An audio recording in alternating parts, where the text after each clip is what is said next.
Hey, welcome to my channel. I hope you enjoy tonight's stories. Here we venture into the dark web, peeling back layers of mystery and terror to reveal tales that were never meant to be told. Leave a like and subscribe for more dark web scary stories.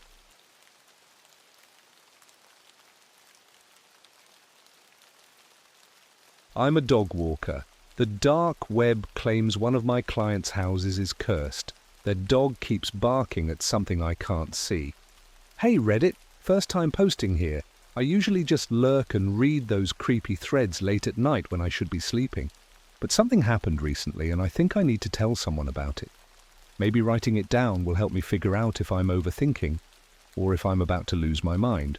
For context, I'm a dog walker.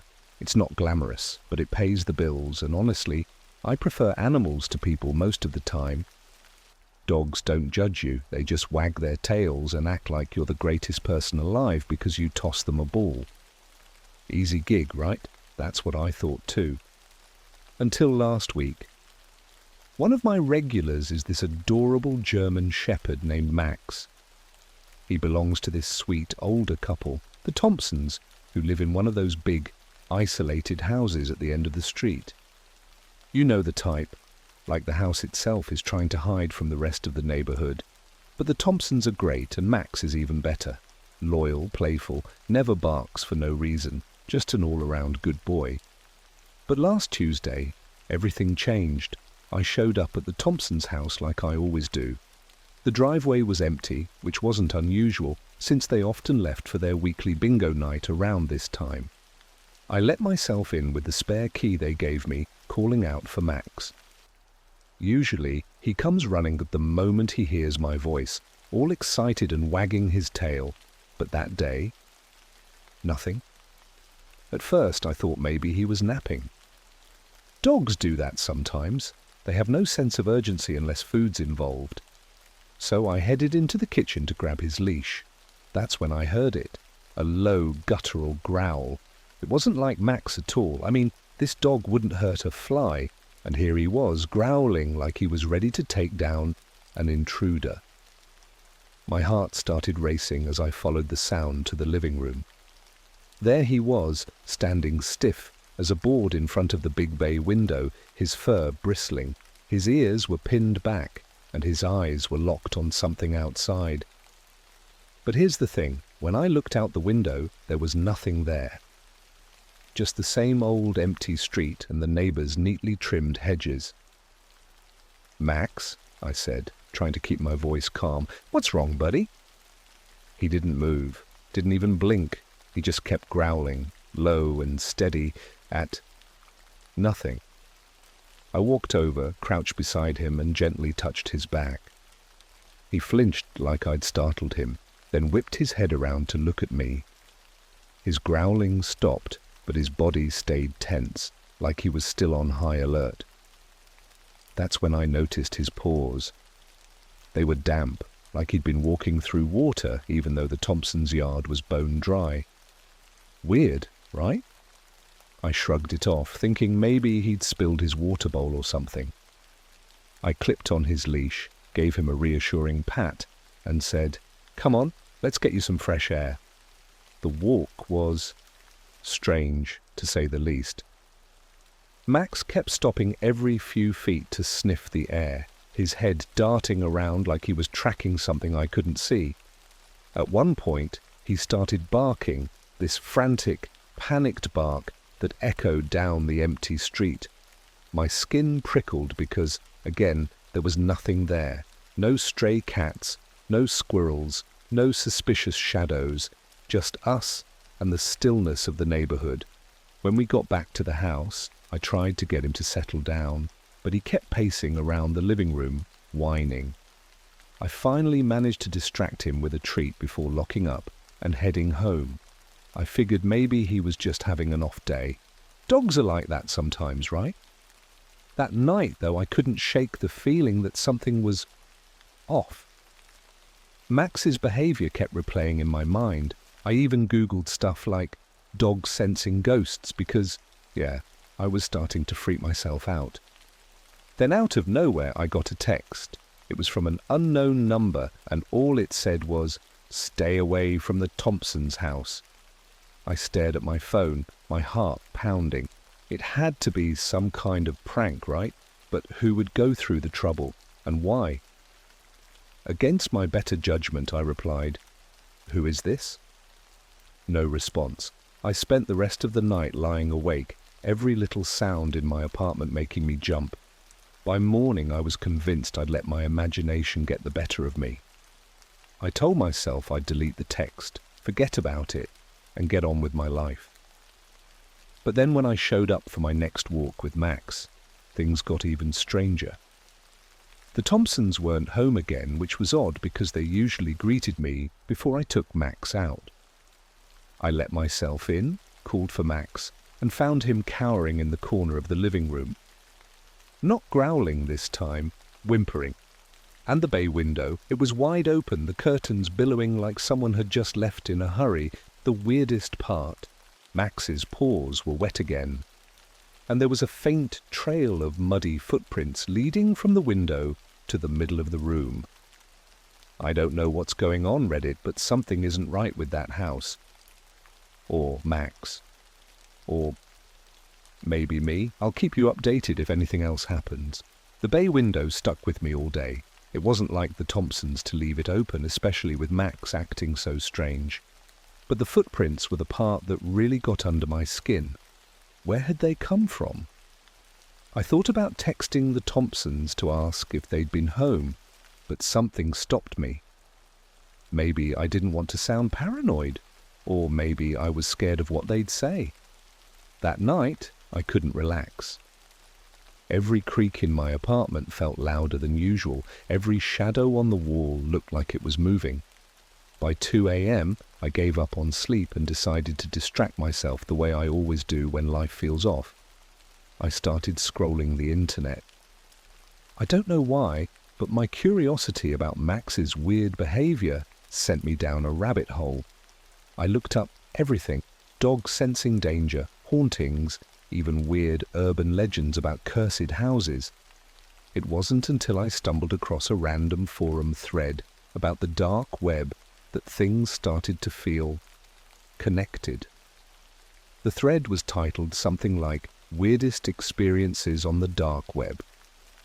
I was halfway through some story about a cursed object auction when a comment caught my eye. It said, "If you ever see a trail of wet footprints in your house, leave immediately." It's not water.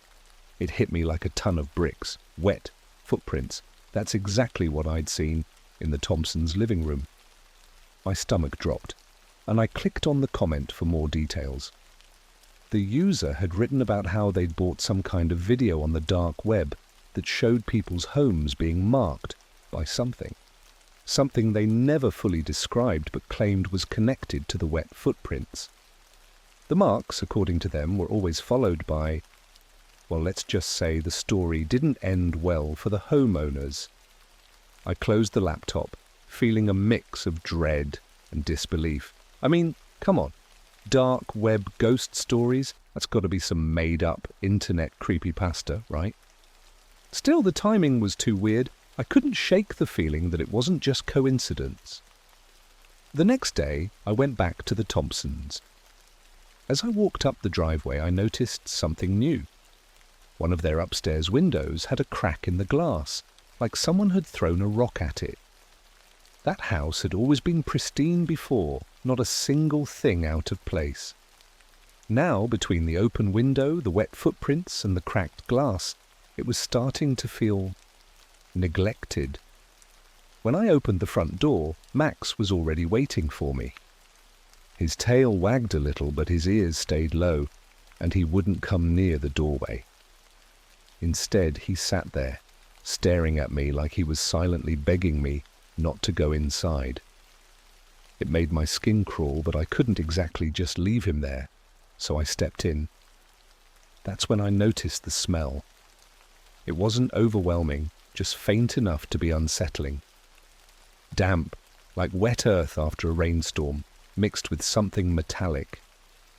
The air felt heavier too, like the house itself didn't want me there. Max whined softly and backed up as I stepped further in. "Okay, buddy," I muttered, mostly to calm myself down. "Let's get your leash and head out." The living room was exactly the way I'd left it last time, except for one thing, the bay window. This time it was shut tight, the curtains drawn, and there were no footprints on the floor. For a second, I let out a breath I hadn't realized I was holding. Maybe the Thompsons had come back and cleaned everything up. Maybe I really was just letting my imagination get the best of me.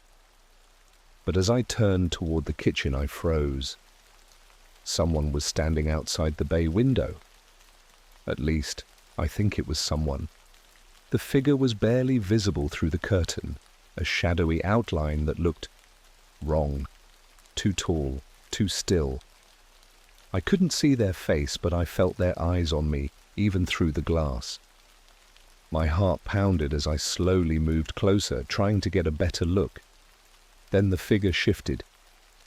It didn't walk away or step out of view, it just seemed to vanish. 1 second it was there, and the next, the space outside the window was empty. No movement, no sound, just the quiet hum of the house around me. I grabbed Max's leash and bolted. Whatever was going on, I wasn't sticking around to find out. Max didn't even hesitate. He practically dragged me out the door. I didn't stop running until we were halfway down the street. When I got home, I finally caved and texted the Thompsons. "Hey, everything okay?" House seemed a little off today. They didn't reply.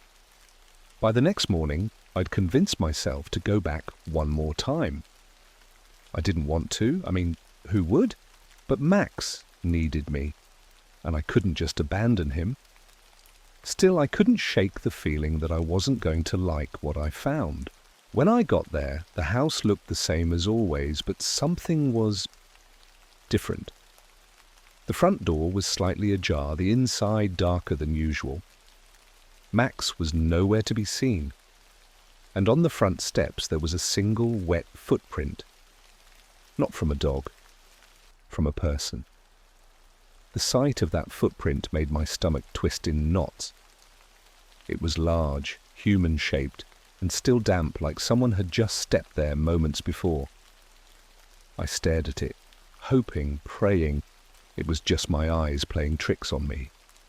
But as I stepped closer, the reality of it sank in. I didn't want to go inside. Everything in me screamed to turn around, get in my car, and drive as far away as possible.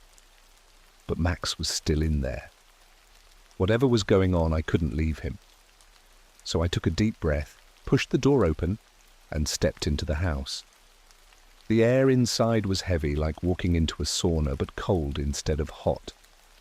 That strange metallic smell I'd noticed before was stronger now, and the faint dampness seemed to cling to everything. The silence was what unsettled me the most. Normally, I'd hear the hum of the fridge, the distant creak of the old house settling.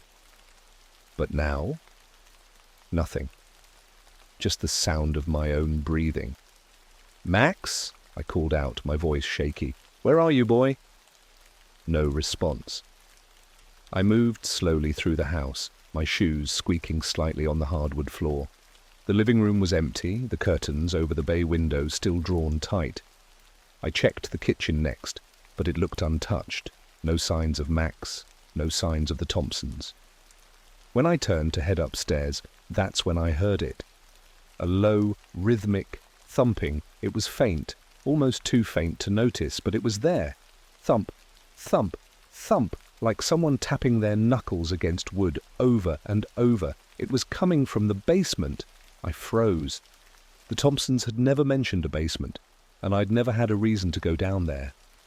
My hand hovered over the doorknob, heart racing, as I debated whether to check it out or just call for help. But then I thought of Max. What if he was down there, trapped or hurt? I couldn't just leave him. The doorknob was ice cold as I turned it.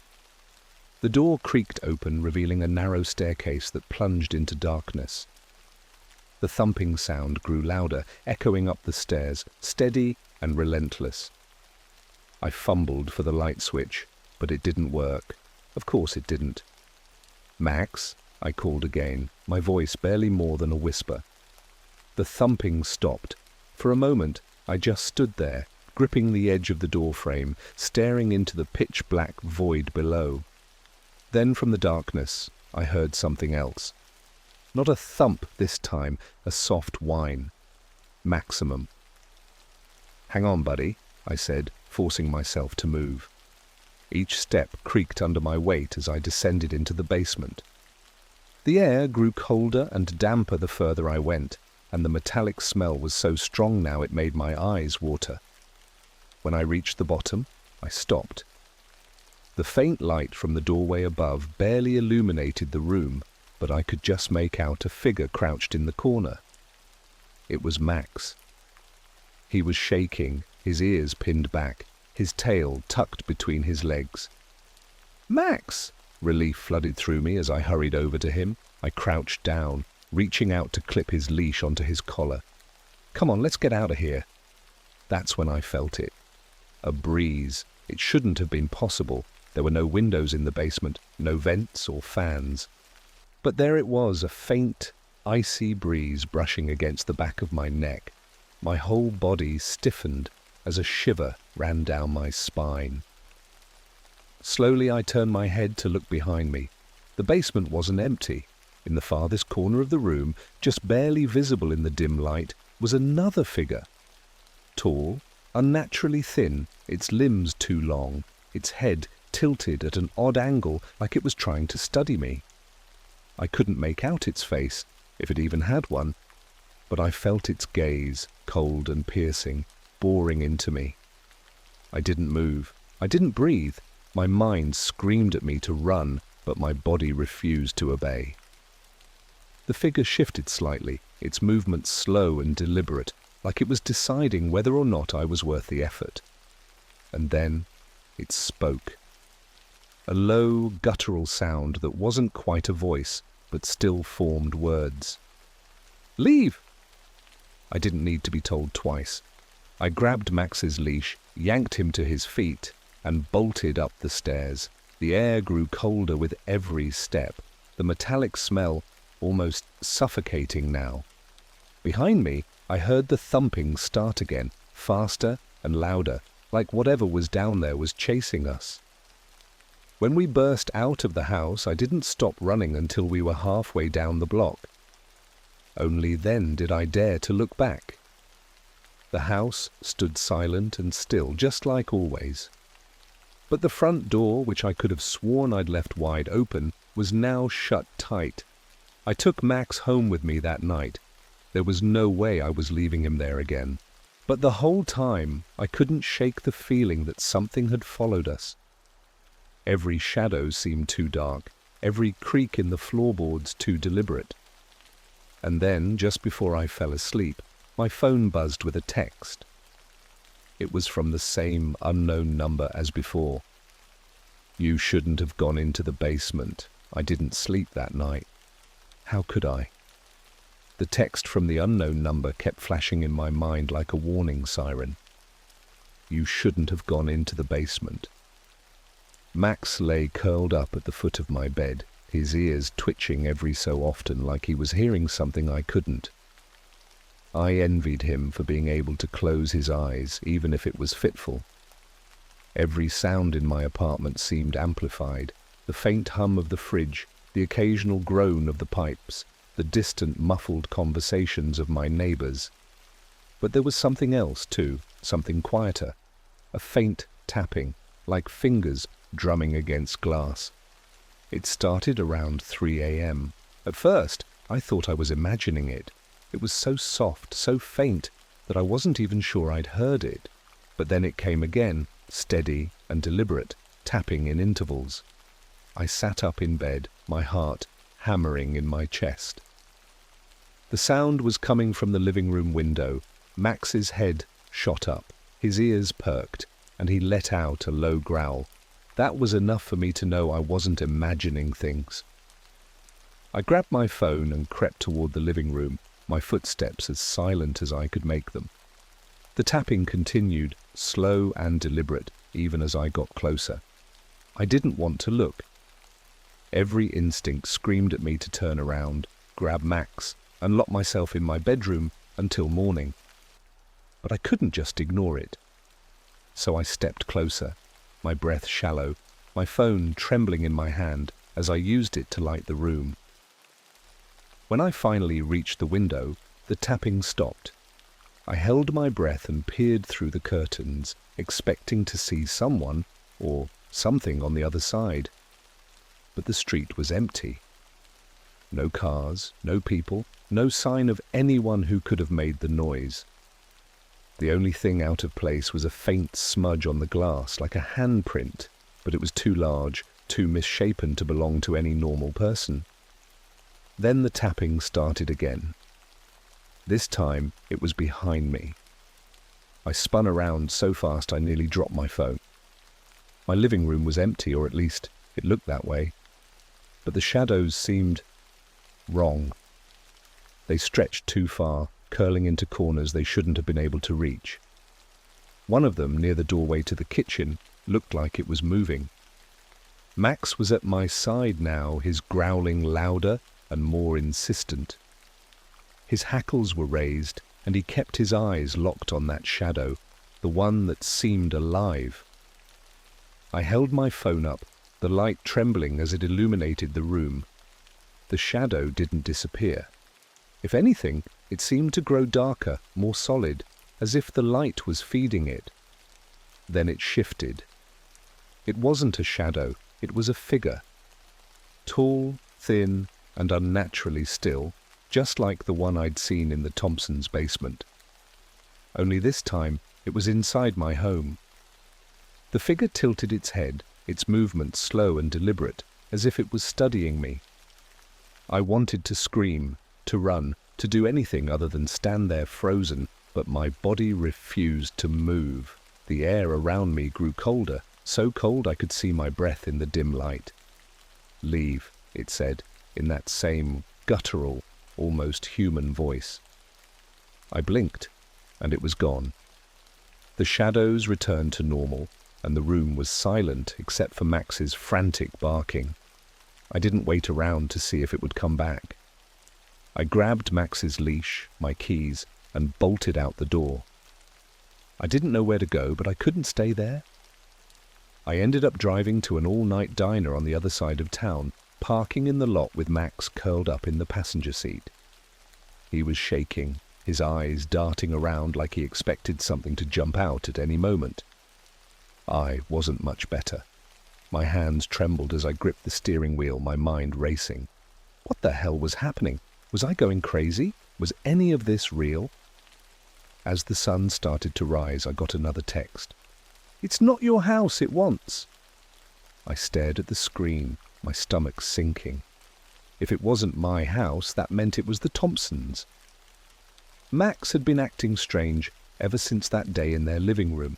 The wet footprints, the open window, the figure outside, all of it had started there. I decided I had to go back. Not for Max this time, but for answers. When I pulled up to the Thompsons' house later that morning, it looked the same as always. Quiet, pristine, like nothing had ever been wrong. But as I walked up the driveway, I noticed something I hadn't before. There was a faint trail of wet footprints leading around the side of the house, disappearing into the backyard. Max refused to go any further. He sat at the edge of the driveway, whining softly, his eyes fixed on the backyard. I gave him a reassuring pat, then followed the footprints alone. The backyard was overgrown, the grass damp with morning dew. The footprints led to a small, weathered shed I'd never noticed before. The door was slightly ajar, and the metallic smell I'd come to associate with whatever this was hit me like a punch to the gut.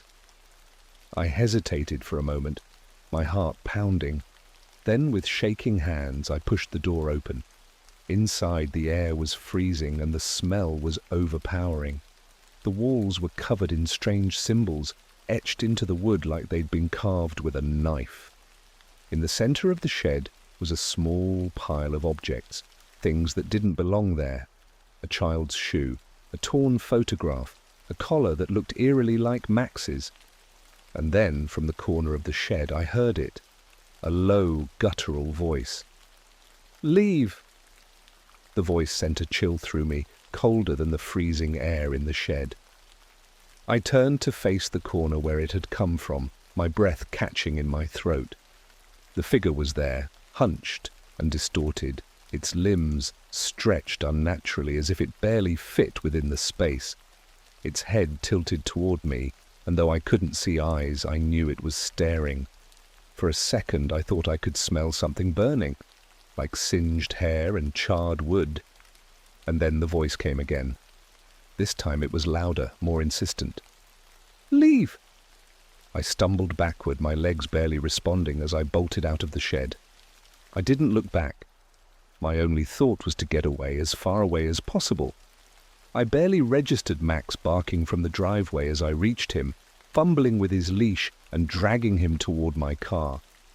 I slammed the door shut behind us, my hands trembling so hard I could barely grip the steering wheel. As I drove away, my rear-view mirror caught a glimpse of the Thompsons' house. The curtains in the bay window fluttered slightly, and for just a moment I thought I saw the figure standing there, watching me leave. The rest of the day was a blur. I couldn't shake the feeling that something was wrong, that something had followed me. Max wouldn't settle down. He paced the apartment, growling at corners and snapping at shadows. I checked every lock, every window, every possible way in or out of my place, but nothing felt safe. By nightfall I was exhausted but too terrified to sleep. I sat on the couch with Max at my feet, scrolling through my phone, trying to make sense of what I'd seen in the shed. The symbols on the walls, the objects in the pile, they had to mean something, right? But every search I tried led to dead ends, just vague references to curses and rituals, none of it helpful. Then my phone buzzed. It was another text from the same unknown number. "It's not over." My stomach dropped. Before I could even process the message, my phone buzzed again. This time, it was a photo.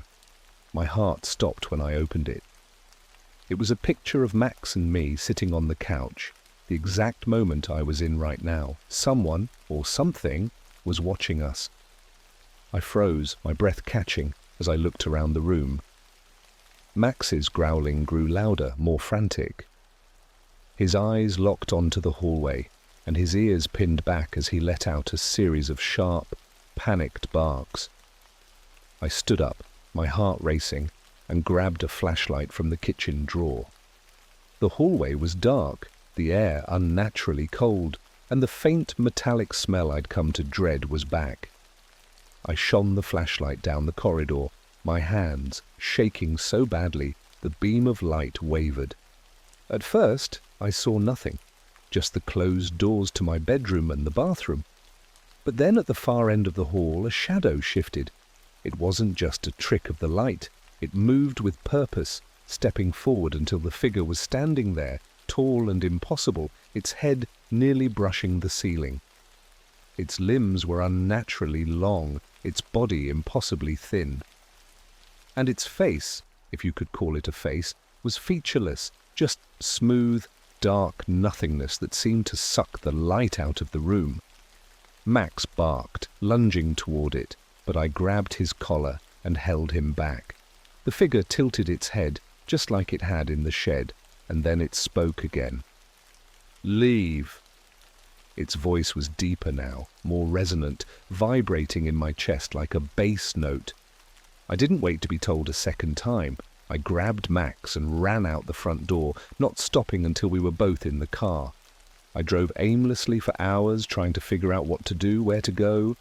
Every time I thought I'd put enough distance between us and whatever that thing was, I'd feel it again, that cold, heavy presence, like the air itself was pressing down on me. By dawn, I found myself parked in front of the Thompsons' house. The windows were dark, the driveway empty, but something was different. The front door was wide open, swinging slightly in the morning breeze. I didn't want to go inside, but some part of me knew I had to. Max refused to leave the car this time. He sat in the passenger seat, trembling, his ears flat against his head. I gave him one last look, then stepped out, my legs heavy as lead, as I walked toward the house. The interior was in complete disarray, furniture overturned, picture frames shattered on the floor, deep scratches gouged into the walls. It looked like a tornado had ripped through the place, but the thing that froze me in my tracks was the basement door. It was wide open. From the darkness below I heard it again, that voice. "Leave!" But this time there was something else. A second voice, quieter, trembling, barely more than a whisper. "Help us!" I don't know what possessed me to step forward, but I did. One shaky step at a time, I descended the stairs, gripping the flashlight like it was my only lifeline. The basement was just as I'd left it, freezing, damp, and filled with that suffocating metallic smell. But now the symbols on the walls seemed to glow faintly, pulsing like they were alive. In the center of the room stood the figure, its back to me. It didn't move, didn't acknowledge my presence. And then, as I took another step closer, it turned. The world seemed to tilt as its featureless face came into view, and for a moment I thought I was going to pass out. Its head tilted to the side, and then it raised one impossibly long arm, pointing behind me. I turned, and what I saw will haunt me for the rest of my life. The Thompsons were there, or at least what was left of them. Their faces were pale, their eyes sunken and lifeless, their mouths frozen open in silent screams. They were standing in the corner, their bodies unnaturally still, as if held there by some invisible force. And then, all at once, they spoke. "Run!" I didn't need to be told twice. I bolted up the stairs, out the front door, and into my car, not stopping until I was miles away. That was the last time I ever went near the Thompsons' house, but sometimes, late at night, I still hear the tapping on my window. And when I look outside, I swear I can see it, the figure standing just beyond the glass, waiting.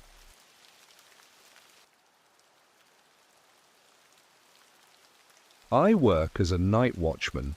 The dark web says my building was used for rituals. I keep finding symbols burned into the floors.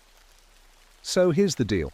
I work as a night watchman in a building that's old enough to have its own ghosts. Figuratively, of course. Or at least that's what I thought when I started. The building used to be a community centre back in the 70s. Now it's just a mostly abandoned chunk of history, with a couple of small businesses renting space during the day. My job is to make sure no one breaks in at night. Pretty straightforward, at least that's what the job description said. The first time I stepped into the building for my interview, I got this weird vibe. You know that feeling you get when you walk into a room right after someone's been arguing? Like the air's heavy, but you can't put your finger on why. It was like that, except the building was completely empty, and I was meeting the supervisor in the middle of the lobby. I chalked it up to nerves. The pay was decent, and I needed the money, so I ignored the unease and signed the paperwork. It wasn't until my first official shift that I noticed something off. The building is split into 3 floors. The first floor is mostly empty offices and an old cafeteria that hasn't been used in years. The second floor has a couple of tenants, small accounting firms, and one of those shady credit repair companies. The third floor is completely vacant, but I'm supposed to patrol it anyway. On my first night, I made my rounds like I'd been trained to. First floor, fine. Second floor, boring. Then I hit the third floor. Right away, I noticed it was colder, like not just old building with bad insulation colder. I'm talking, did someone leave a freezer door open?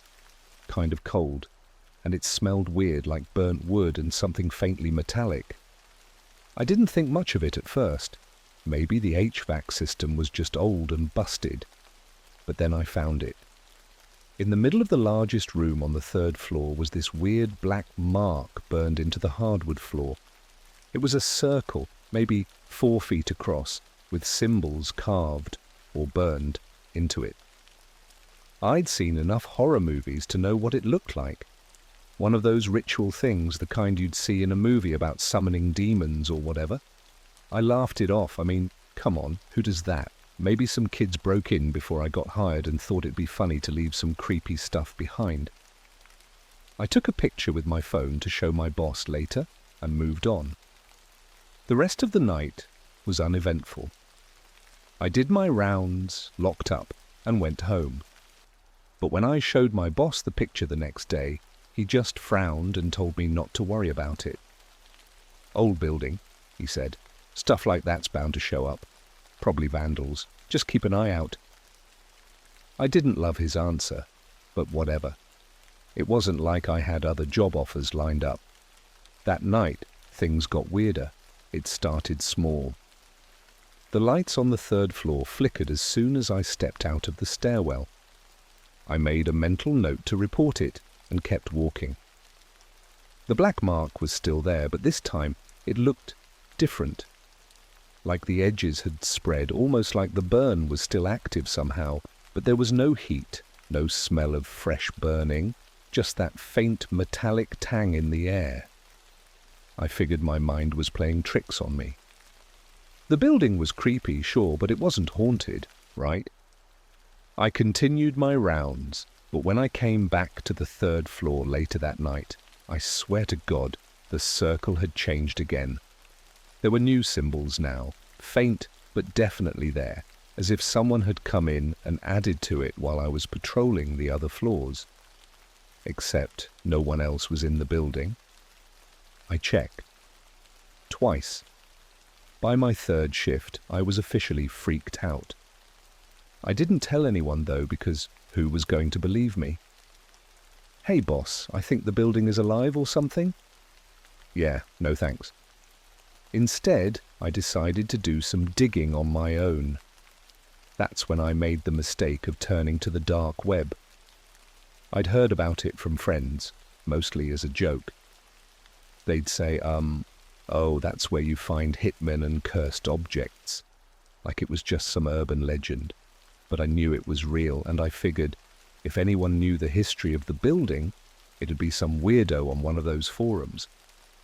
It didn't take long to find something. I posted a vague question about old buildings in my area, and within an hour I got a reply. The username was just a string of random letters and numbers, but their message was specific. "You work at address, don't you? That place isn't just old, it's marked. They used it for rituals back in the 1980s. Look for the circles, they'll keep showing up." I slammed my laptop shut so fast I almost cracked the screen. There was no way they could have known that. I hadn't mentioned the address or the circles or anything, but now I was too curious to stop. I opened the laptop again and messaged them back. "What do you mean, marked? What kind of rituals?"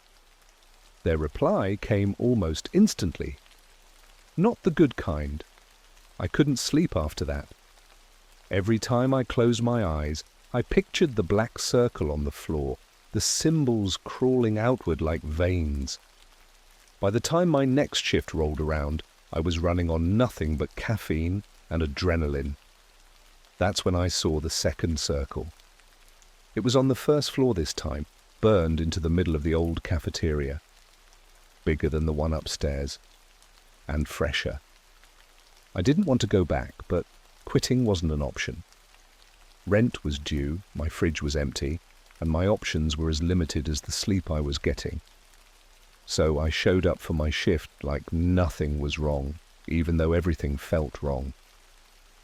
The second circle, the one in the cafeteria, was still there, and it was worse than I remembered. The edges were sharper, like someone had carved the lines into the floor with a branding iron. The symbols inside the circle weren't just random shapes either. They looked like letters or numbers, but not in any language I recognized. It was like they shifted when I stared at them too long, twisting into patterns my brain couldn't process. I walked around it, not stepping too close, like it might burn me just by being near. The metallic smell was stronger here, mixed with something sour that made my stomach churn. I didn't know what to do, so I did the only thing I could. I kept patrolling. The second floor was uneventful, as always. Just empty offices and old desks collecting dust. But when I got to the third floor, it was like walking into a different world. The air felt thicker, like I was underwater, and there was this low humming sound that I couldn't place. It wasn't the lights or the building's old pipes. It was deeper than that, almost like it was coming from inside my head. The black circle in the largest room was still there, but now it looked angrier. The edges were jagged, like it had been burned into the floor in a frenzy. And there was something new, a trail of ash leading out of the room down the hallway. It was faint, but it was definitely there. Against every instinct screaming at me to turn around and leave, I followed the trail. The ash led me to a smaller office at the end of the hall. The door was slightly ajar, and as I pushed it open, I felt that cold air again, sharper this time, like walking into a freezer. The room was empty except for an old metal filing cabinet in the corner and a mirror.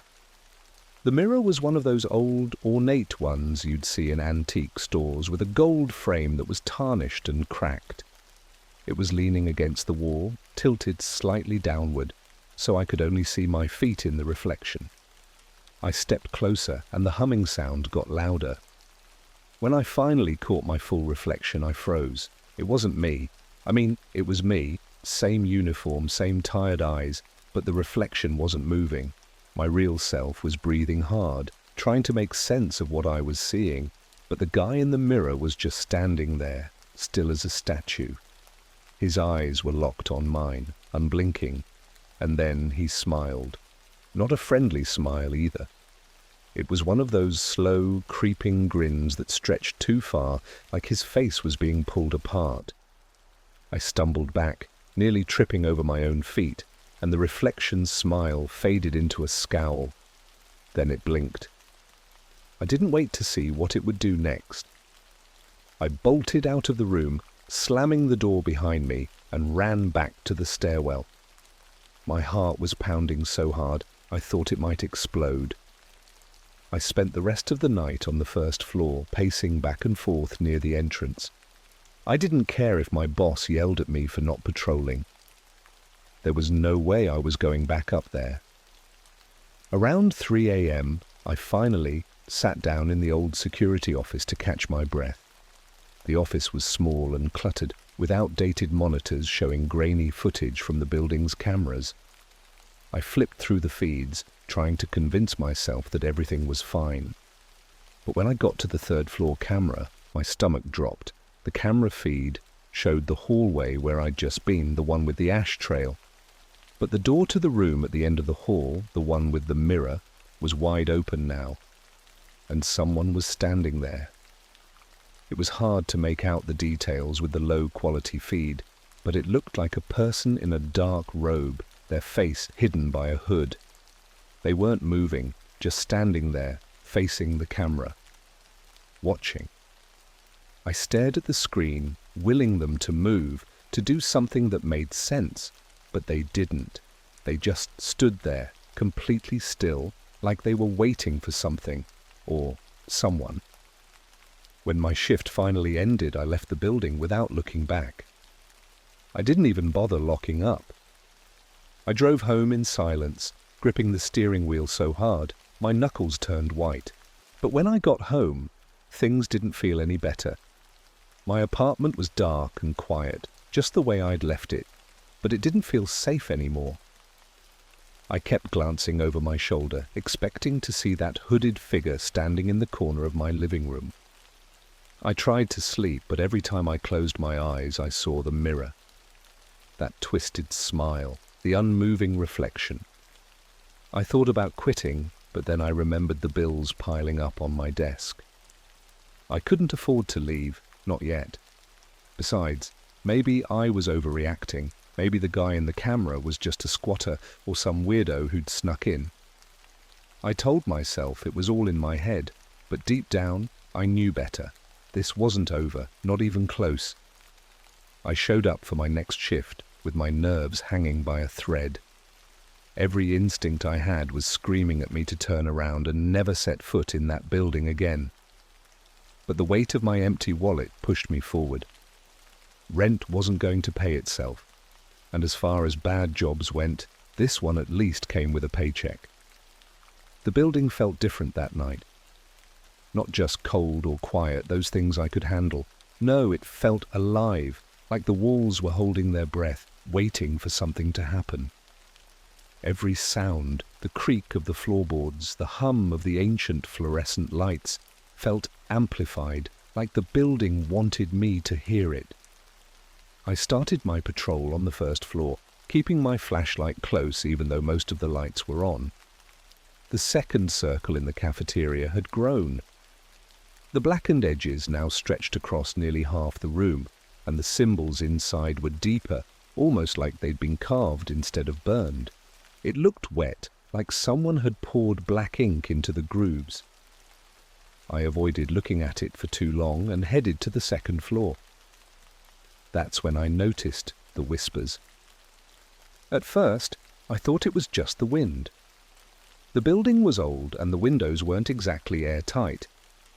But as I moved through the hallways, the sound followed me. It wasn't random either. It was deliberate, like someone was trying to get my attention. Here, I froze. The word was faint, almost swallowed by the air around it, but I heard it. Clear as day. You'd watch.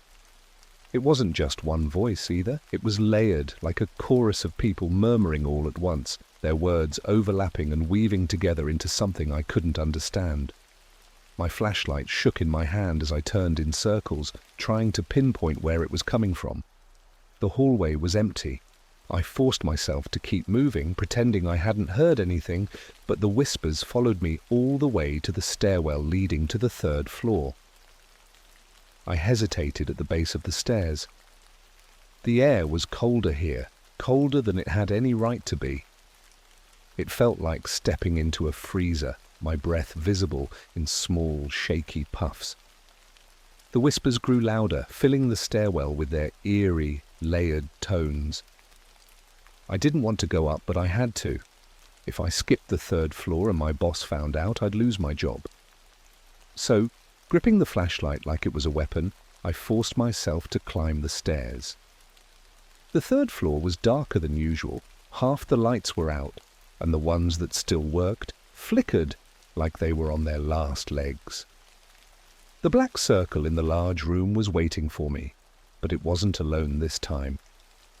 The ash trail was back, thicker now, leading from the circle to another room down the hall. The symbols burned into the floor seemed to pulse faintly, like they were alive. I didn't want to follow the trail, but I knew I didn't have a choice. The room it led to wasn't one I'd been in before. It was smaller than the others, with old wooden shelves lining the walls. The shelves were empty except for a single object sitting on the middle one. A small, leather-bound book. The book looked ancient, its cover cracked and blackened like it had been through a fire. I didn't want to touch it, but something about it drew me closer. The whispers grew louder as I stepped into the room, their voices overlapping until they were almost deafening. Against my better judgment, I reached out and opened the book. The pages were filled with the same symbols I'd seen burned into the floor, but as I stared at them, they began to shift. The ink bled across the pages, forming words I could actually read. "Do not look." I slammed the book shut and stumbled back, my chest heaving. The whispers had stopped now, replaced by a suffocating silence that pressed down on me like a weight. It was so quiet I could hear my own heartbeat pounding in my ears. Then I heard the footsteps. They were slow and deliberate, echoing down the hallway outside. Whoever, or whatever it was, they weren't in a hurry. The footsteps grew louder, closer, and I knew I had to hide. I ducked behind one of the shelves, crouching as low as I could, my breath shallow and quiet. The footsteps stopped just outside the room. I could feel it standing there, its presence heavy and suffocating. I squeezed my eyes shut, praying it would move on, but then the door creaked open. My flashlight flickered in my hand, the weak beam of light barely cutting through the darkness. I didn't dare look. After what felt like an eternity, the footsteps started again, moving further into the room. I risked a glance from behind the shelf and instantly regretted it. The figure standing in the room wasn't human. It was tall and thin, its body shrouded in a tattered black cloak. The hood obscured its face, but I could see its hands, or what should have been hands. They were long and skeletal, with fingers that stretched too far, their tips sharp and jagged like broken glass. It moved to the shelf where the book had been, its movements slow and deliberate. When it realized the book was gone, it froze. And then it turned. I bolted before I could think twice, sprinting down the hallway toward the stairwell. The whispers erupted around me, louder than ever, like they were chasing me. My flashlight flickered and died, leaving me in near total darkness. I slammed into the stairwell door and threw it open, taking the stairs 2 at a time. The whispers followed me all the way down, growing louder, more frantic. By the time I reached the first floor, my legs were shaking so badly I could barely stand. I burst through the front doors and into the freezing night air, my breath coming in ragged gasps. I didn't stop running until I reached my car. I sat in the driver's seat, staring at the building as my hands trembled on the steering wheel. The windows were dark, the whispers finally silent, but I couldn't shake the feeling that I was being watched. And then I saw it.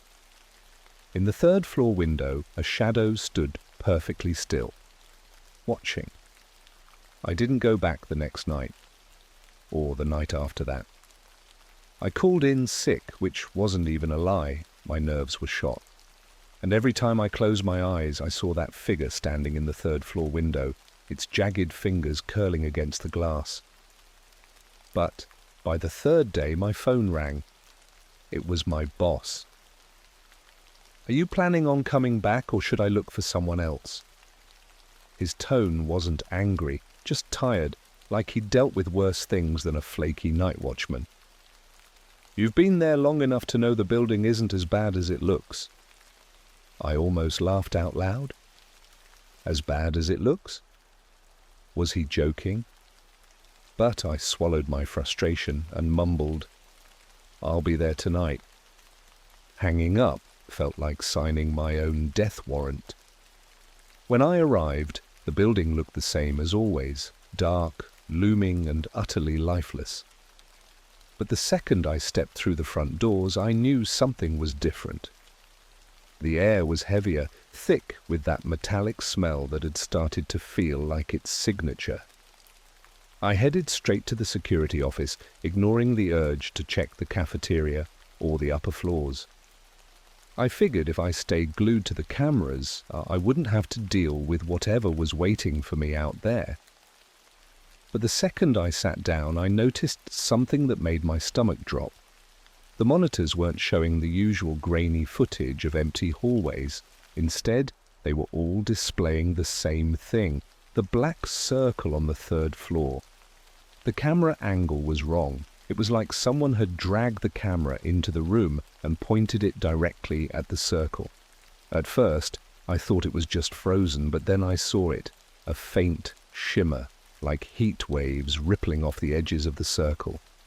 The symbols inside pulsed faintly, growing brighter with each pulse, and then the feed cut to black. The whispers started again as soon as I stepped into the hallway. I tried to ignore them, focusing on the sound of my boots on the floor, but they didn't let up. They were louder this time, more insistent, and every so often I thought I heard my name. The cafeteria was my first stop. The circle there was even worse now, its edges spreading toward the walls like a disease. The black ink, or whatever it was, had seeped into the cracks of the tile, forming new symbols that hadn't been there before. I could feel the floor vibrating under my feet, faint but steady, like the building had a heartbeat. I didn't stick around long. The second floor was eerily quiet, which somehow felt worse. Every door I passed seemed to be watching me, their dark windows like unblinking eyes. I kept my flashlight pointed straight ahead, refusing to glance into any of the offices. I didn't want to see what might be looking back. When I reached the stairwell to the third floor, I stopped. The whispers had grown louder, almost deafening now, and I could feel the cold air leaking through the cracks in the door. My hand hovered over the doorknob, trembling. I didn't want to go up there. Every part of me was screaming to turn around and leave. But then the door opened on its own. It creaked slowly, the sound echoing down the stairwell like a scream, and a rush of freezing air hit me in the face. I didn't move at first, frozen in place by a fear I couldn't shake. But then I saw something that forced my feet to move. There was a mark on the floor at the base of the stairs, small but unmistakable. It was the same symbol from the circles, the same jagged, otherworldly lines burned into the wood. But this one wasn't burned into the building. It was burned into me.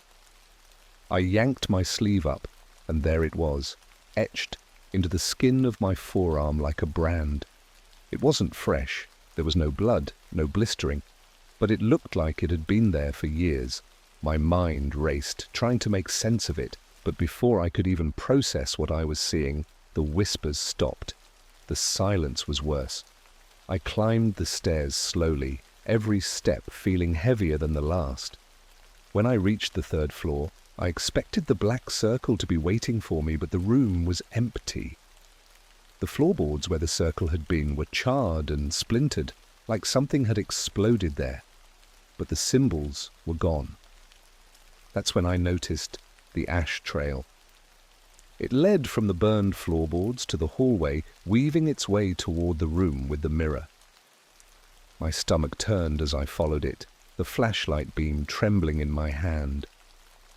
The door to the mirror room was wide open, and the cold air spilling out of it was almost unbearable. I stepped inside. The mirror was gone. The shelves were empty. The only thing left in the room was the leather-bound book, sitting exactly where I'd found it before. Against my better judgment, I reached for it, but before my fingers touched the cover, the door slammed shut behind me. The whispers returned, louder than ever, and the air in the room grew so thick I could barely breathe. The walls seemed to close in around me, and in the corner of the room I saw it again. The figure. It wasn't moving this time. It just stood there, its hooded face tilted slightly, as if it was studying me. The whispers seemed to pour from it, the layers of voices overlapping until they became a single, deafening roar. And then it spoke. "You are marked." The words weren't loud, but they cut through the noise like a knife, sharp and deliberate. My arm burned where the mark was, and I dropped to my knees, clutching it. The whispers faded, replaced by a low, guttural laugh that echoed in my ears long after the figure disappeared. When I finally managed to stand, the door was open again. The hallway was empty, the ash trail gone. But the mark on my arm remained. I didn't sleep after that night. I couldn't.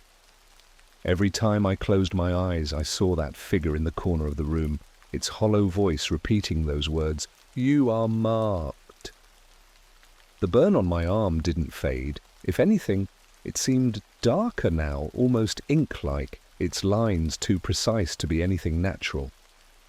I didn't call in sick this time. I didn't see the point. Whatever was happening wasn't going to leave me alone just because I skipped a shift. It wasn't about the building anymore. It was about me. When I arrived, the air inside the building was heavier than I'd ever felt. It wasn't just cold. It was suffocating, like the building itself was holding its breath. The metallic smell was overwhelming now, so strong it stung my nose and made my eyes water. The security office was dark. All the monitors were dead. their screens black and unresponsive. My flashlight flickered in my hand, casting uneven shadows that danced across the walls. I'd brought fresh batteries, but it didn't seem to matter. Whatever was in this place had a way of snuffing out light. I took a deep breath and started my rounds. I didn't expect to find anything I could understand, but I had to move. Standing still felt like inviting whatever was waiting to come find me first. The first floor was different this time. The cafeteria was gone. Well, not gone exactly, but the space where it had been felt wrong. The walls seemed closer together, the ceiling lower, like the building itself was folding in on that part of the floor. The circle wasn't there anymore, but its mark lingered. The air was thick with ash, and the faint outline of the symbols was burned into the walls, crawling upward like vines. I didn't linger. Whatever had taken the cafeteria, I didn't want to meet it. The second floor was silent. Too silent. My footsteps barely made a sound, and the usual creaks and groans of the old building were gone. The offices were still there, but the windows were covered in what looked like black tar oozing down the glass in thick streaks. The hallway felt endless, stretching far beyond what I remembered. As I walked, the whispers returned, not loud, but faint, like they were coming from the walls themselves. I ignored them and kept moving, my flashlight beam flickering with every step. That's when I saw the door. It wasn't there before. At the end of the hallway, where there should have been a stairwell, there was now a massive wooden door. It looked ancient, its surface covered in deep scratches and symbols that matched the ones burned into my arm. There was no handle, just a circular indentation in the center, about the size of a hand. My hand. I wanted to turn around. I should have turned around, but something pulled me forward, something stronger than fear. The whispers grew louder as I approached, their layered voices converging into a single word, repeated over and over. Open! I raised my hand, hesitating as the burn on my arm began to throb. The mark seemed to glow faintly, its dark lines pulsing in time with my heartbeat. Before I could stop myself, I pressed my palm against the indentation. The door groaned, the wood splintering as it swung open. The room beyond was nothing like the rest of the building. It was massive, far too large to fit within the structure of the old community center. The walls were covered in the same symbols, glowing faintly in the dim, pulsating light that seemed to come from nowhere. In the center of the room was the black circle. It was larger now, spanning nearly the entire floor, and the symbols within it were alive, shifting and writhing like living things. The metallic smell was overwhelming, and the air buzzed with an energy that made my skin crawl. And then I saw them. Figures stood around the circle, their forms cloaked in darkness. They weren't solid, not entirely. They flickered like shadows cast by a fire that wasn't there. Their faces were hidden beneath hoods, but I could feel their eyes on me, heavy and unrelenting. One of them stepped forward. It was taller than the others, its skeletal fingers reaching out as it spoke. You brought the mark. You opened the door. I tried to speak, to ask what it wanted, but my throat closed up, the words dying before they could form. The figure tilted its head, as if amused by my silence. You are not the first, it said, and you will not be the last. The circle began to glow, its edges burning brighter as the symbols inside pulsed in unison. The figures raised their hands, and the whispers exploded into a deafening roar. The room shook, the walls vibrating as the floor beneath me cracked and splintered. I turned to run, but the door was gone. The hallway, the building, everything outside the room had vanished. There was only the circle, the figures, and the endless darkness beyond. "You are marked," the figure said again, its voice cutting through the chaos. "And the marked belong to us." The last thing I remember is the floor giving way beneath me, the circle swallowing me whole as the light consumed everything.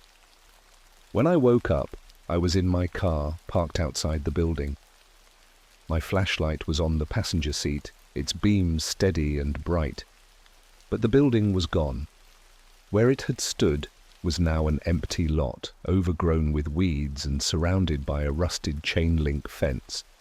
There was no sign of the old community centre, no trace of the circles or the whispers, but the mark on my arm was still there. I quit that night, packed up my things, moved out of town and never looked back. But the mark never faded, and the whispers, they followed me. They're quieter now, just faint murmurs in the dead of night. But I know they're waiting, and one day they'll call me back.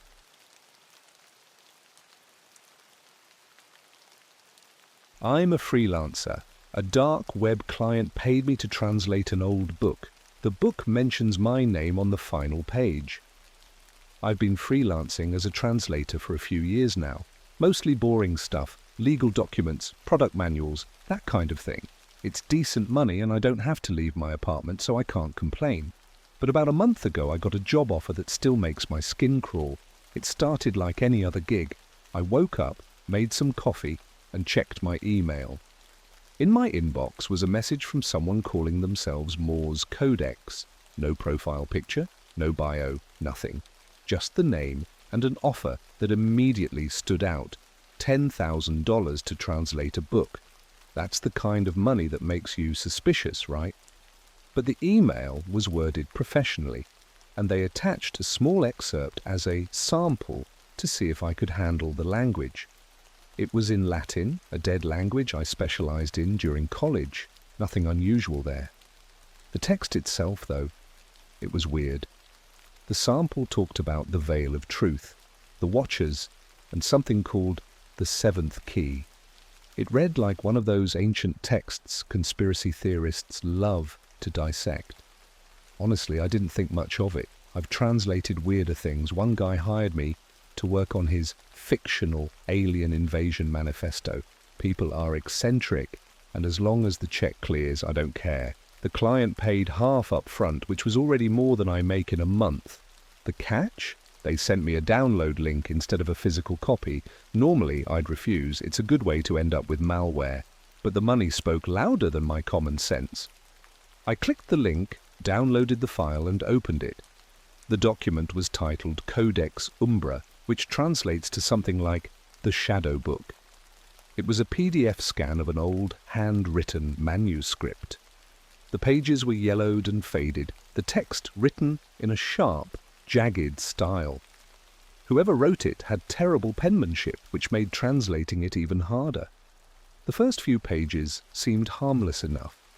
They talked about ancient rituals, celestial alignments, and the usual cryptic nonsense you'd expect from a medieval text. But as I worked through it, I started noticing odd details. For one, there were words I couldn't translate.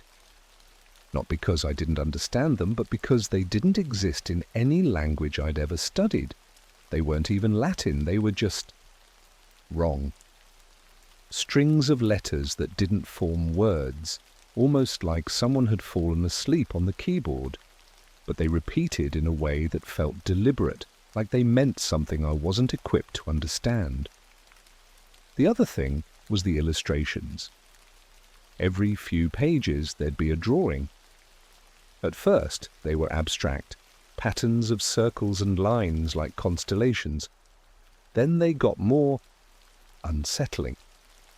One showed a figure standing in the middle of a forest, surrounded by eyes. Another showed a door suspended in midair, with something dark seeping out of it. The last one I saw that day was the worst. A face with hollow eyes and a mouth stretched impossibly wide, as if screaming. I told myself it was just some medieval artist's attempt at being edgy. But I couldn't shake the feeling that the face was watching me. I shut my laptop and stepped outside for some air. That night, I had the worst dream. I was standing in my apartment, but everything was wrong. The walls were darker, the air heavier. I could hear faint whispers, just out of reach. I turned toward my desk and the laptop was open, even though I was sure I'd closed it. The face from the book stared back at me, but now its mouth was moving, forming words I couldn't hear. I woke up drenched in sweat, my heart pounding. It was just a dream, I told myself. But when I checked my laptop the next morning, the file was open to that same page with the face. I was 100% certain I hadn't left it like that. Still, I needed the money, so I pushed through. The text grew stranger the deeper I went. It talked about forbidden knowledge, entities that exist beyond the fabric of time, and something called the name that cannot be spoken. It wasn't until I reached the final page that my stomach dropped. There, scrawled at the very bottom in the same jagged handwriting, was my name, my full name.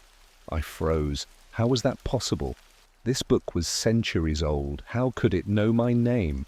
My hands were shaking as I double-checked the translation, but there was no mistake. It was there, clear as day, as if it had been waiting for me to find it. And then my phone buzzed. It was an email from Morse Codex. All it said was, "You're doing well. Keep going." I stared at the screen, my pulse racing. How did they know? Were they watching me? I stood up and checked my apartment looking for cameras, but found nothing. Still, I couldn't shake the feeling that I wasn't alone.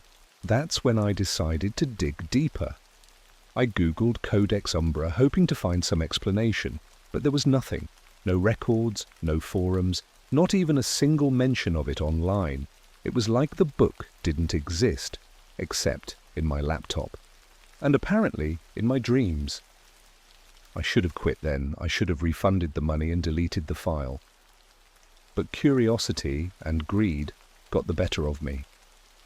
What's the worst that could happen, I thought. Turns out I had no idea. After seeing my name in the book, everything changed. It wasn't just about translating anymore. It felt personal, like the book was aware of me in some impossible way. That's insane, right? I tried to convince myself it was a coincidence, a random name that just happened to match mine. But the more I thought about it, the harder it was to believe. The next day, I opened the file again. I told myself it was just to finish the job, collect my money and forget this whole thing. But deep down, I think I needed answers. The page after my name was blank. Just an empty yellowed page, nothing on it. That wasn't unusual for old texts. Sometimes sections of parchment didn't age well. But when I scrolled past it, my laptop froze. The screen turned black. No spinning wheel, no error message, just black.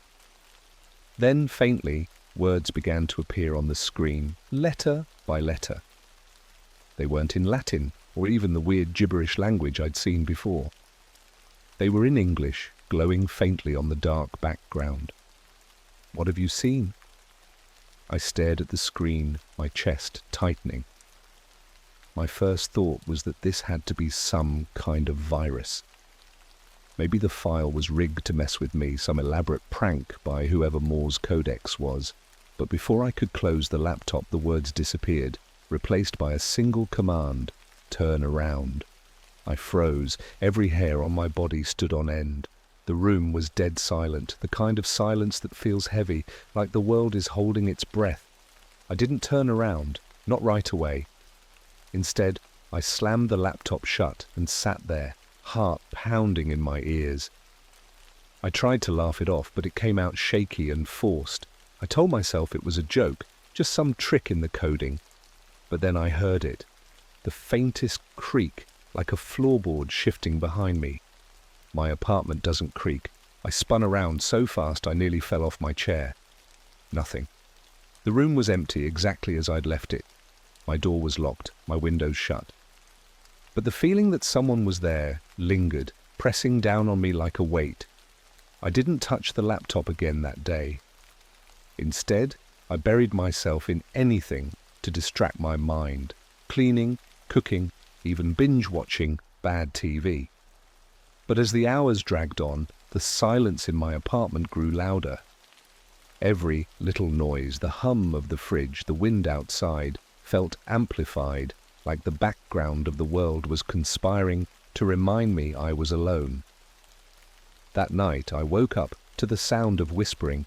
It was faint, just barely audible, but it was definitely there. At first, I thought it was coming from outside. Maybe a couple walking past, or the neighbors talking, but when I sat up and listened, I realized it was coming from my desk, from the closed laptop. My stomach sank. I told myself not to check, to just stay in bed and let it go, but my feet were already moving. I approached the desk slowly, every step feeling heavier than the last. The whispers stopped the second I touched the laptop.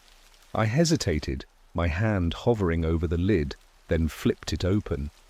The screen was still black, but faintly reflected in the glow of the power button was that face, the one from the illustration. Its mouth was moving again, silent but frantic, like it was screaming without sound. Then the screen lit up, and a video started playing.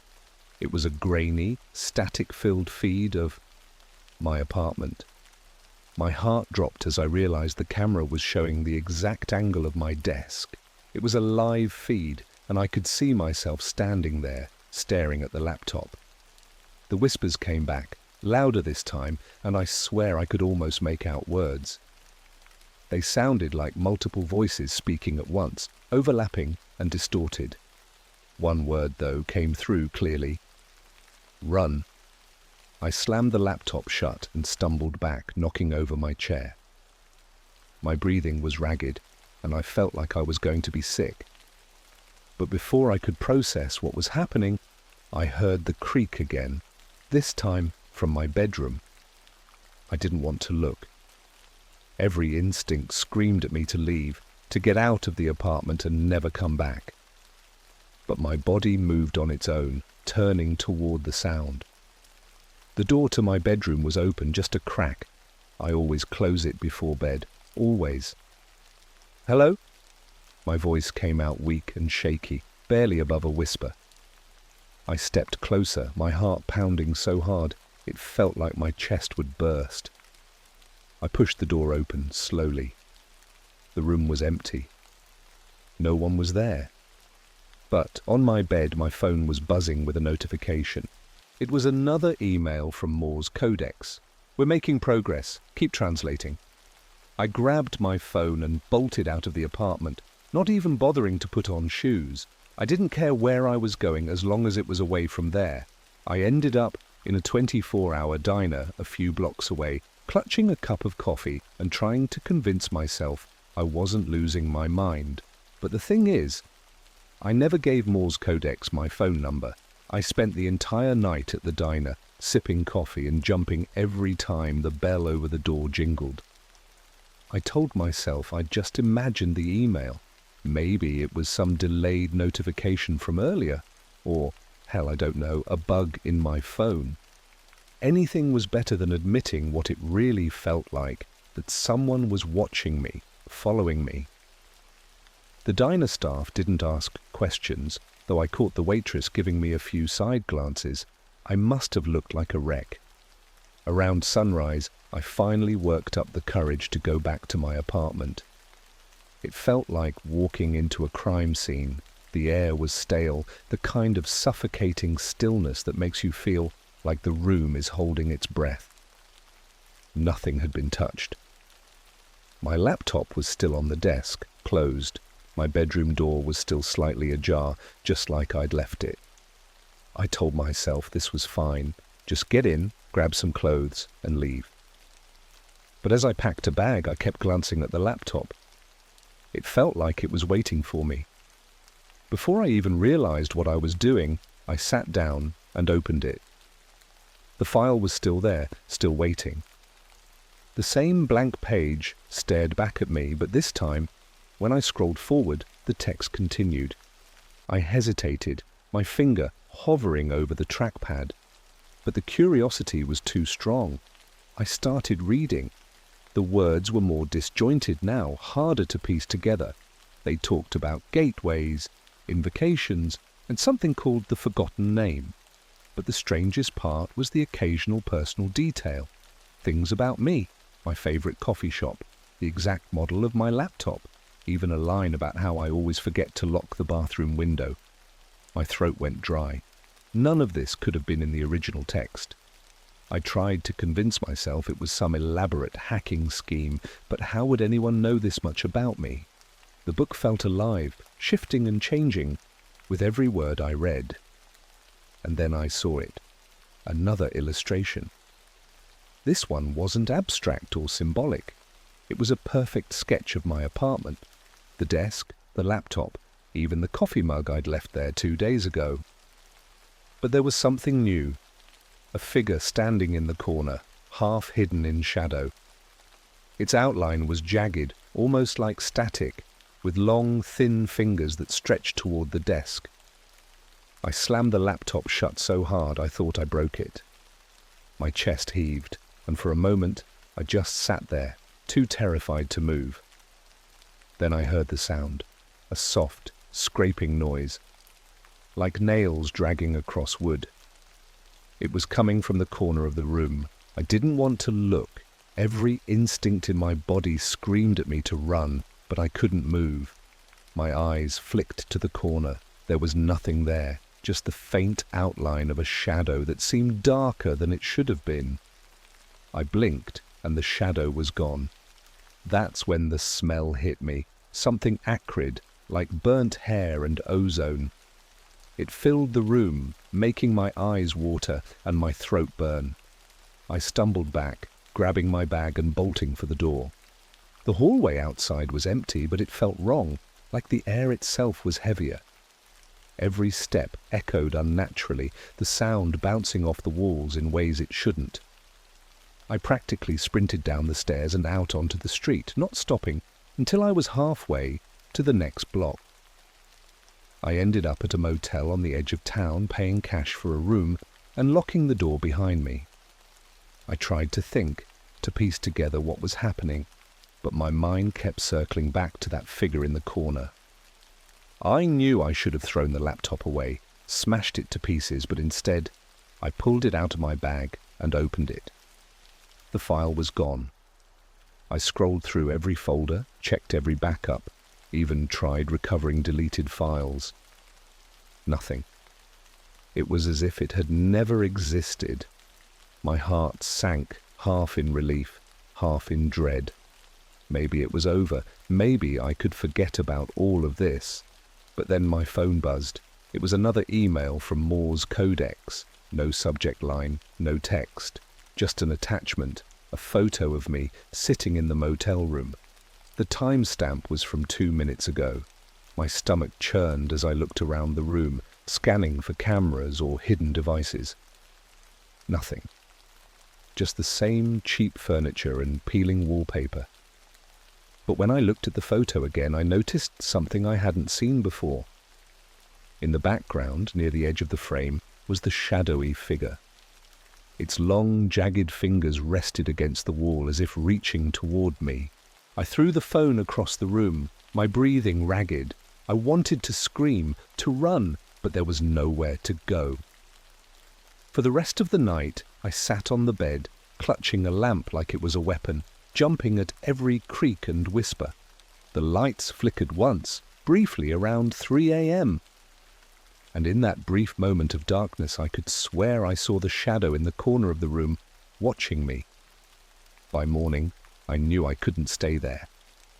Whatever this was, it wasn't going to stop. I packed up my things and left the motel, my eyes darting to every shadow on the street, every reflection in the windows.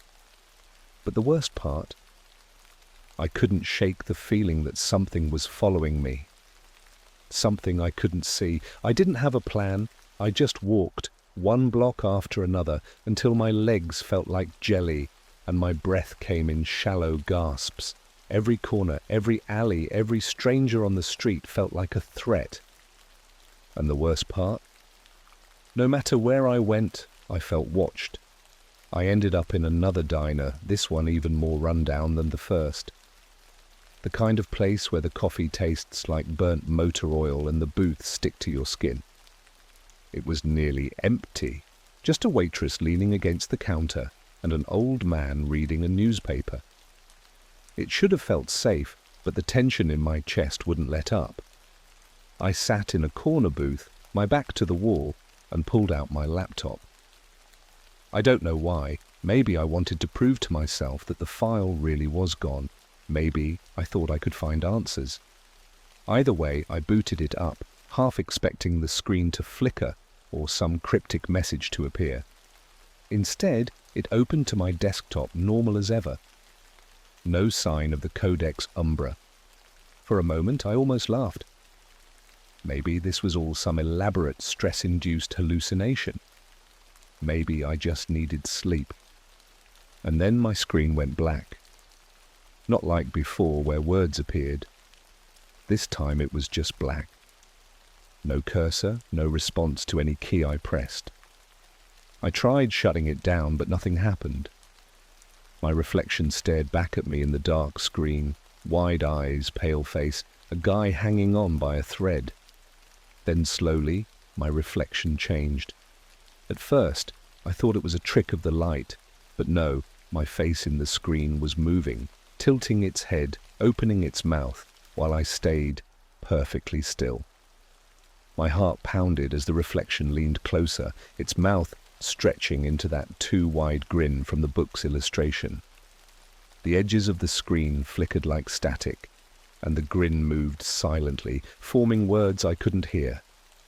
I slammed the laptop shut and shoved it into my bag. My hands were shaking so badly I spilled my coffee, the dark liquid spreading across the table. The waitress glanced over, annoyed, but didn't say anything. I needed to leave, to get far, far away. But before I could move, my phone buzzed. It wasn't an email this time. It was a text. No number, just blank. The message read, "You must finish. The name will protect you." The name? What name? I didn't understand, but the words sent a chill down my spine. It felt like a warning, or maybe a command. I left the diner, nearly tripping over my own feet as I stumbled out into the street. The sun was setting, and the shadows were growing longer. They felt alive, stretching toward me like grasping hands. My heart raced as I looked around, trying to figure out where to go. That's when I saw him. A man in a long black coat standing perfectly still on the opposite side of the street. His face was obscured by the shadows, but his posture was rigid, unnatural. He wasn't moving, wasn't even looking at me, just standing there like he'd been waiting. I turned and walked faster, my footsteps echoing off the empty buildings. I kept glancing over my shoulder, but every time I did, he was closer. Not walking, not running, just closer. One moment he was across the street, the next he was on my side, maybe 50 feet behind me. Panic overtook me and I started to run. My lungs burned, my legs screamed in protest, but I didn't care. I just needed to get away.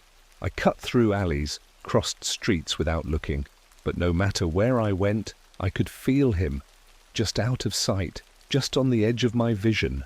Finally, I ducked into an old church. The door creaked loudly as I pushed it open, and the sound echoed through the empty sanctuary. The air inside was cool, still, and for the first time all day I felt a shred of relief. I collapsed into a pew, my chest heaving, and buried my face in my hands. The silence was deafening, but it was better than the whispers, better than the creaks and footsteps that had haunted me for days. And then I heard it, a faint hum, low and resonant, coming from somewhere deep within the church. I stood, every instinct screaming at me to leave, but my legs carried me forward.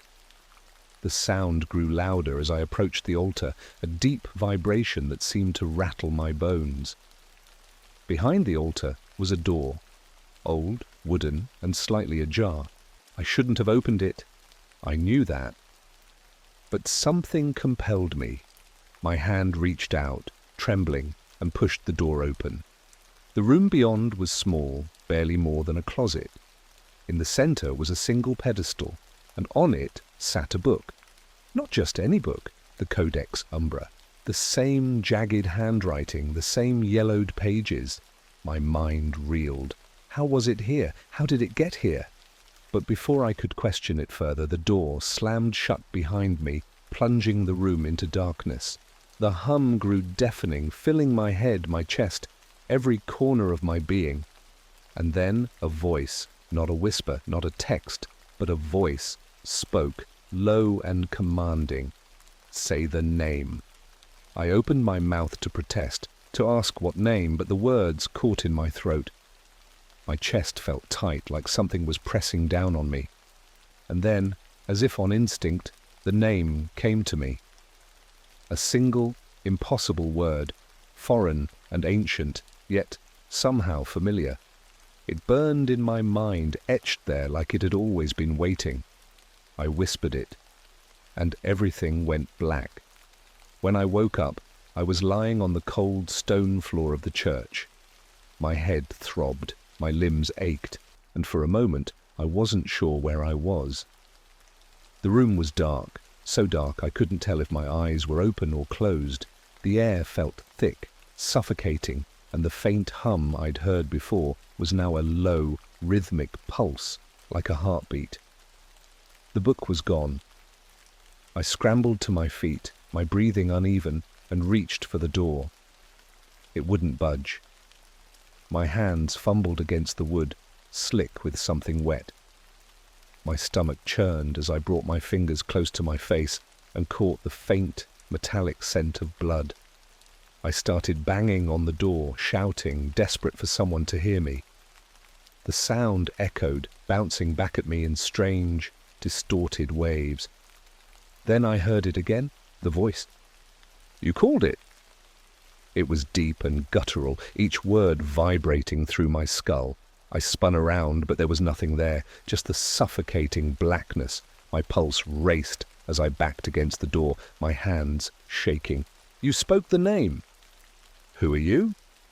My voice cracked, barely above a whisper. For a moment there was only silence. Then something shifted in the darkness, subtle at first, like a ripple in water. The shadows seemed to thicken, pooling together into a shape that was almost, but not quite, human. Its limbs were too long, its head slightly tilted, and its eyes were voids, black holes that seemed to pull the light out of the room.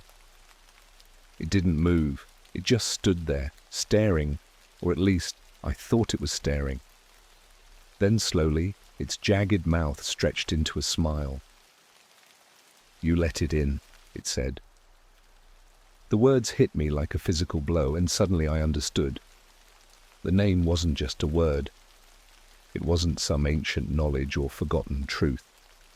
It was a key, and I'd used it to open something that should have stayed locked. I stumbled backward, my back pressed against the door. I don't understand. What do you want from me? The thing tilted its head further, its grin widening. Want? It echoed, the word dripping with mockery. I already have what I want. You. Before I could respond, the pulse in the air grew louder, deeper, resonating through my chest. The room began to spin, the darkness closing in around me, and then just as suddenly it stopped. The door behind me swung open and I fell backward into the main sanctuary. The light of the stained glass windows hit me like a slap, blinding and harsh. I scrambled to my feet, looking around wildly, but the shadow was gone. The church was empty, silent. For a moment, I thought I was safe. Maybe it was over, I told myself. Maybe it was all some nightmare, a hallucination brought on by stress. But then I saw the people. They were standing in the pews, perfectly still, their faces blank and pale. At first, I thought they were statues, until one of them blinked. My chest tightened as I realized there were no statues in the church when I'd arrived. Their eyes followed me, unblinking, as I stepped backward toward the door. None of them spoke, none of them moved, but their expressions were empty in a way that sent a chill down my spine. When I reached the door, I hesitated. Something in me said not to turn my back on them. I pushed the door open slowly, my eyes locked on the nearest figure, and stepped outside. The street was wrong. It wasn't the same street I'd walked in on. The buildings were taller, twisted in impossible ways, their windows dark and jagged. The air felt heavy, like it was pressing down on me and the sky. The sky was a deep, sickly red, streaked with black clouds that swirled like ink in water. I ran. I didn't know where I was going, but I didn't care. I just needed to get away.